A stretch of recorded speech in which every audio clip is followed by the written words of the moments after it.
నమస్తే అండి. నమస్తే. పోసాని గారిని అరెస్ట్ చేశారు.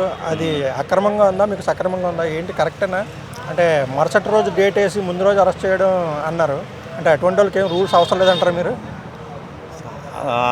అక్రమ అరెస్ట్ ఏం కాదు అది. ఆల్రెడీ వాడు పచ్చి బూతులు తిట్టాడు. పవన్ కళ్యాణ్ వాళ్ళ భార్యని, పిల్లల్ని, వాళ్ళ అమ్మని అందరినీ తిట్టాడు. అది అరెస్ట్ చేయడం కరెక్టే, తప్పేం కాదు. అంటే అరెస్ట్ చేసిన ఎంత రూల్స్ ప్రకారం పాటించాలి కదా, కనీసం రూల్స్ అవి పాటించలేదు అనుకుంటున్నాను. రూల్స్ 9:30కే అరెస్ట్ చేసింది.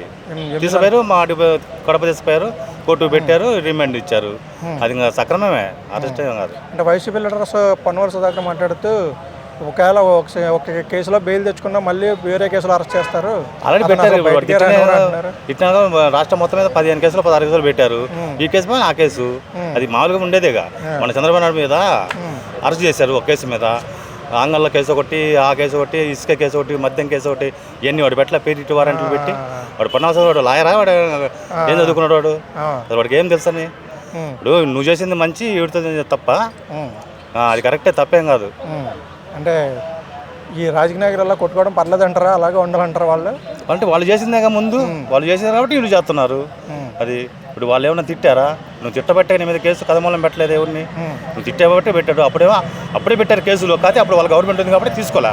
ఇప్పుడు వీళ్ళ గవర్నమెంట్ వచ్చింది కాబట్టి తీసుకొని అరెస్ట్ చేస్తున్నారు. అంటే ఇలా తిట్టి బూతులు తిట్టే నాయకులు ఉంటారు కదా, వాళ్ళకి ఇది ఒక పాఠం ఉంటుందంటారా? హెచ్చరికండి, కఠినంగా శిక్ష చేయాలి. రెండో వాళ్ళు తిట్టకుండా ఉంటారు. ఆ పార్టీ అని కాదు, ఈ పార్టీ అని కాదు, ఎవరు తిట్టకుండా ఉంటారో అది కఠినంగా శిక్షించాలా. అది తప్పేం కాదు. వాడిని దాదాపు 2 సంవత్సరాల లోపల ఉంచాలా. వాడికి అప్పుడు అర్థమైంది, 2 రోజులకు అర్థమైంది. తిడితే ఆడవాళ్ళు జోలి వాళ్ళు రాజకీయం ఉంటే రాజకీయంగా మాట్లాడుకో, రాజకీయ విమర్శ చేసుకో, తప్పలేదు. ఇళ్ళల్లో ఆడవాళ్ళు ఏం చేశారు రాజకీయ నాయకులు? ఇప్పుడు వాళ్ళు రాజకీయాలకు వచ్చేవాళ్ళ ఆ పిల్లల గురించి మాట్లాడితే వాడు అసలు అన్నం తింటున్నా గడ్డి తింటున్నాడా ఆ పోసాని గాడు? అది చాలా తప్పండి. వాడిని అరెస్ట్ చేయడం కరెక్ట్. సో ఇంట్లో లేడీస్ జోలికి వెళ్ళే వాళ్ళకి ఒక గుణపాఠంగా ఉంటుంది ఇది. కఠినంగా వేరే వాళ్ళు ఎవరు కూడా తిట్టడం రెండోసార్లు వాళ్ళని ఆ పార్టీ అని కాదు, ఈ పార్టీ ఏ పార్టీ అయినా సరే అటు ఆడవాళ్ళు జోలి పోకుండా రాజకీయంగా ఏమైనా ఉంటే ఇప్పుడు చేసుకోండి. వాళ్ళైనా వీళ్ళైనా ఇబ్బంది లేదు. ఆడవాళ్ళు జోలి పోవడం చాలా తప్పు, అది కరెక్ట్ కాదు. మంచి పద్ధతి, కానీ సంవత్సరాల లోపల ఉంచాలా. అది పథకాల గురించి మాట్లాడాలి కానీ పథకాల గురించి పథకం చేయలేదు. రాజకీయం చేసుకో విమర్శ. అంటే నేను ఆడవాళ్ళు జోలి పోవడం చాలా తప్పు కదా అని తిట్టడం. ఆడవాళ్ళు జోలి పోవడం తిట్టడం ఏంది? అసలు ఎట్ట తిట్టాడు? నా కొడకలలో సైకో, నా కొడక, అది నా కొడక, పవన్ కళ్యాణ్ అనేది మరీ దారుణంగా తిట్టాడు.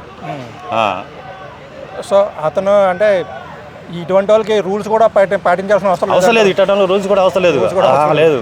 మామూలుగా అయితే ఎన్కౌంటర్ చేసిన తప్పలేదు. అంటే రెండోసార్లు భయం ఉంటుందండి. 2 రోజులు తిట్టకుండా ఉంటారు. అది అంటే నేను ఈ పార్టీ ఒక్కరి నుంచి చెప్పట్లా, ఆ పార్టీ కూడా వాళ్ళకు కూడా భయం ఉంటుంది.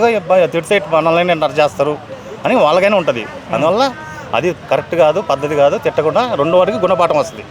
అంటే చంద్రబాబు నాయుడు గారు లేడీస్ జోలికి మాత్రం వెళ్ళొద్దని చెప్పి అన్నారు. నా పేరు నాని విషయాలు ఒకసారి మరి రోజా, విడుదల రజనీ, శ్రీరెడ్డి వాళ్ళని అరెస్ట్ చేస్తారంటారా చేయరంటారా? చేస్తారు. శ్రీరెడ్డిని చేస్తారు. శ్రీరెడ్డి కూడా మామూలు తిట్టలేదుగా. శ్రీరెడ్డిని చేస్తారు, కొడాలి నాని చేస్తారు. ఈ తిట్టిన వాళ్ళని ఎవరిని వదిలిపెట్టండి.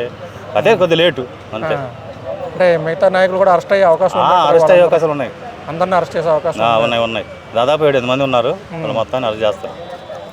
Okay, thank you.